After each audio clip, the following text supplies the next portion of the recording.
Shalom keluarga besar Kristus. Selamat pagi. Hari ini kita akan mengikuti ibadah online. Mohon semuanya bisa ikut serta dengan semangat dan sukacita. Mari kita mulai ibadah online ini dengan menyanyikan lagu Sungai Sukacita.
Mari kita berdoa terlebih dahulu sebelum kita melanjutkan ibadah online kita. Mari kita berdoa.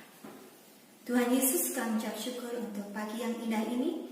Tuhan telah bangunkan kami dengan kesehatan dan sukacita yang terus meliputi kami. Ya Tuhan, berkati ibadah pada pagi hari ini Tuhan, walaupun dengan cara online kiranya kami boleh mengikutinya dengan baik dan sukacita terus ada di dalam kami. Terima kasih Tuhan Yesus, kami berdoa dan mengucap syukur. Amin. Selanjutnya kita akan mendengarkan firman Tuhan yang akan disampaikan oleh Pak Yahya Kristanto. Sebelum itu kita akan menyanyikan lagu Selidiki.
Tuhan, kami mengucap syukur pada kesempatan pagi hari ini boleh diberikan anugerah, kekuatan, kesehatan yang dari Engkau.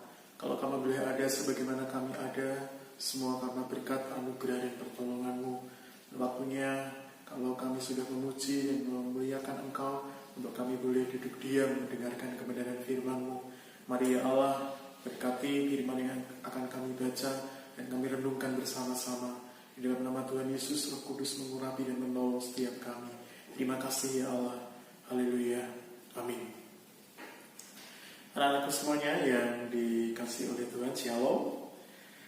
Kita bersyukur ya pagi hari ini bisa melakukan ibadah akhir pekan sekaligus untuk membuka kegiatan tahun ajaran baru kita ini ya, tahun ajaran yang baru, tahun ajaran 2020-2021.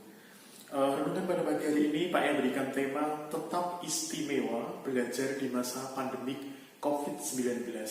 tetap istimewa belajar di masa pandemi COVID-19. Natsnya terambil dari Amsal pasal 23 ayat 18. Demikian sabda Tuhan. Amsal 23 ayat yang ke-18. Karena masa depan sungguh ada dan harapanmu tidak akan hilang.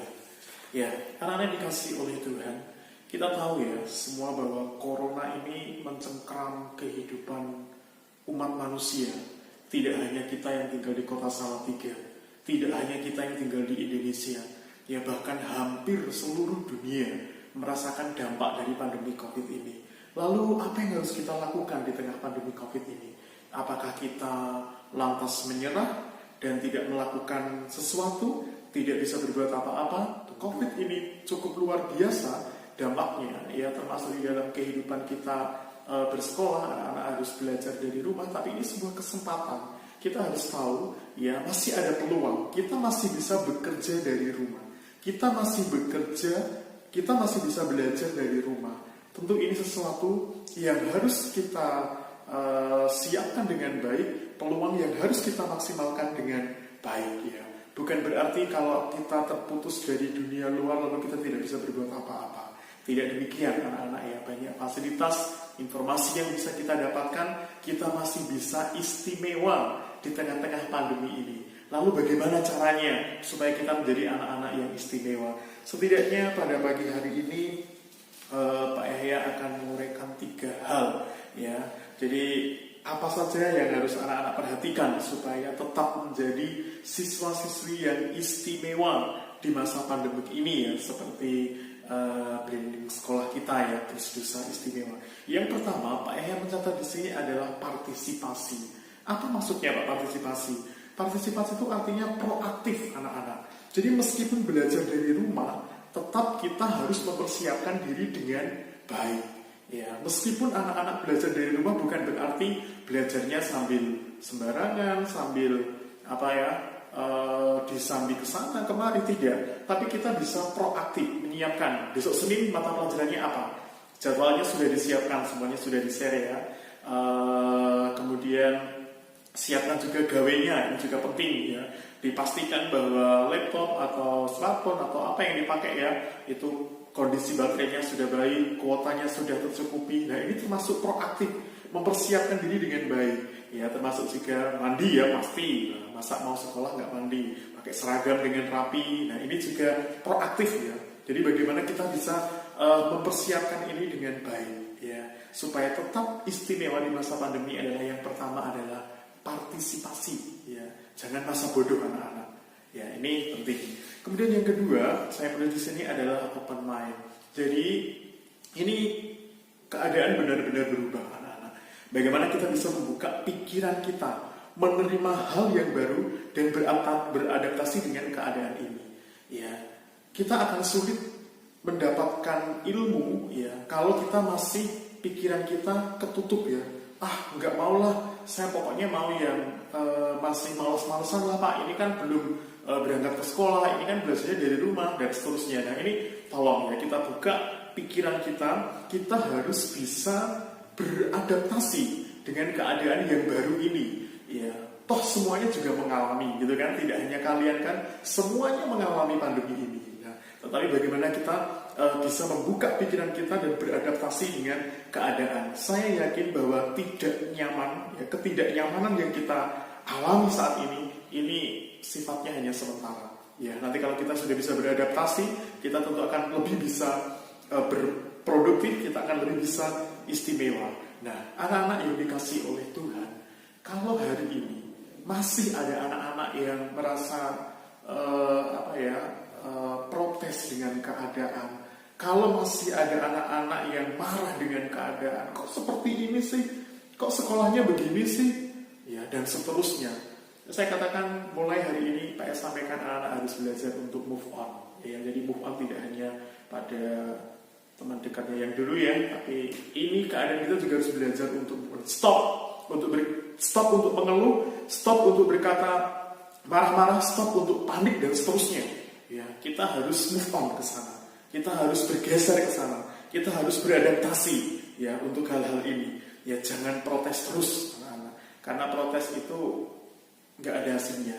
Tetapi yang penting kita bisa menikmati setiap proses, ya kita bisa berproses dengan baik. Anak-anak mungkin sering ya kalian punya mengamati atau ilustrasi lah ya, sebuah bagaimana ulet jadi kepompong kemudian menjadi sebuah kupu-kupu. Ini sebuah proses yang cukup panjang, sebuah keadaan yang sangat tidak enak ya. Saya sangat memperhatikan, coba melihat di YouTube bagaimana sebuah ulet jadi kepompong ya. Di kepompong itu kan nggak banyak bergerak, nggak bisa melihat dunia luar ya, kesulitannya luar biasa. Dia berproses, tetapi dia tekun di situ, dia sungguh-sungguh di situ, dia tetap bisa produktif di situ, dan akhirnya jadi sebuah kupu-kupu yang indah. Sama dengan kita, mungkin kita sedang berada dalam sebuah kepompong yang sepertinya mau bergerak ini agak susah, mau bergerak ke sana agak susah, tetapi yakinlah ya, ketika kita tekun dan sungguh-sungguh, kita pasti ya harapan itu akan ada. Ya nggak mungkin ya kalau kita mau sebuah kesuksesan begitu, sebuah keberhasilan begitu, tanpa harus ada sebuah proses yang kita tinggalkan. Ya, Yakobus pasal 1 ayat yang keempat, di sana dikatakan, dan biarkanlah ketekunan itu memperoleh buah yang matang, supaya kamu menjadi sempurna dan utuh dan tak kekurangan suatu apapun. Ya, ini kitab Yakobus yang mengajarkan. Saya ulangi lagi, dan biarkanlah ketekunan itu memperoleh buah yang matang, supaya kamu menjadi sempurna dan utuh dan tak kekurangan suatu apapun. Ya, jadi ini tekun ya. Nanti kita akan memperoleh hasil yang luar biasa. Itu yang kedua ya, anak-anak, open mind, buka pikiran kita. Lalu yang ketiga, supaya kita tetap menjadi anak-anak yang istimewa di masa pandemi ini adalah action. Apa yang harus kita lakukan? Semua hal tidak akan ada gunanya kalau kita tidak melakukannya. Apa yang Pak yang sampaikan pagi hari ini, ya, firman Tuhan mengajarkan kepada kita beberapa hal ini yang saya sampaikan tidak ada gunanya kalau kita tidak melakukannya. Ya, jaga imun kita baik ya, makan makanan yang bergizi, yang cukup, kemudian pakai protokol kesehatan, ya, pakai masker, kemudian cuci tangan pakai sabun, ya, pakai petshirt kalau perlu. Ini baik, tetapi jangan lupa juga kita perlu iman yang kuat. Ya. Jadi selain imun yang kuat, iman kita juga harus kuat. Bagaimana cara membuat iman kita kuat? Ya tentu bagaimana kita bisa mengisi pikiran kita dengan hal-hal yang baik. Bagaimana kita bisa membawa hidup yang selalu bersukacita, hidup yang selalu dengan ada harapan. Nah, ini iman kita jadi kuat, anak-anak. Ya, jadi action itu penting. Ya, tidak hanya mencatat, mendengar, melihat, tapi lakukan, kerjakan apa yang bisa kita kerjakan untuk bisa terus berproses. Dan ini yang dikasih oleh Tuhan. Bagian terakhir, saya yakin ya bahwa kita semua punya pengharapan. Pandemi ini akan bisa kita lewati bersama-sama. Kita akan tetap bisa ya, tetap bisa menjadi anak-anak yang istimewa. Sesulit apapun, bersama dengan Tuhan Yesus ada harapan. Mari kita berdoa bersama-sama. Tuhan, kami mengucap syukur firman-Mu sudah kami baca dan kami renungkan bersama-sama. Kiranya Tuhan menolong kami di tengah masa pandemi ini, kami tetap bisa menjadi anak-anak yang istimewa. Kami mempersiapkan diri dengan baik, kami bisa membuka pikiran kami, dan kami melakukan hal-hal yang produktif, ya Allah. Biarlah kami bisa meninggalkan, ya bisa move on, tidak marah-marah, tidak mencari alasan-alasan, tetapi kami bisa belajar dengan baik, meskipun kami masih belajar dari rumah. Terima kasih ya Allah, kami sungguh mengucap syukur untuk firman yang sungguh luar biasa. Kau memberkati anak-anak kami semuanya dari kelas 7, kelas 8, dan kelas 9. Tuhan menolong. Kalau mulai esok hari Senin kami sudah mulai pembelajaran, Tuhan memberkati para orang tua anak-anak kami. Tuhan Yesus juga berkati ya Allah, supaya para orang tua kami diberikan kesehatan, dan ditolong oleh Tuhan dalam pekerjaan, mencari nafkah dan pembiayaan sekolah. Kami semuanya Tuhan memberkati. Demikian juga kami berdoa untuk kota kami Salatiga. Tuhan berkati para pemimpin kota kami untuk bisa mengambil kebijakan-kebijakan yang strategis dalam penanganan corona ini. Demikian juga untuk bangsa dan negara kami. Terima kasih ya Tuhan, sungguh kami mengucap syukur pada pagi hari ini. Di dalam nama Tuhan Yesus kami berdoa. Amin. Oke, keluarga besar Kristus, demikian ibadah online yang sudah kita nikmati bersama, kita lalui bersama. Kiranya ibadah ini boleh memberikan kekuatan bagi kita untuk kedepannya kita lebih baik lagi mengikuti pembelajaran dimulai hari Senin mulai pukul 7. Terima kasih, Tuhan Yesus memberkati.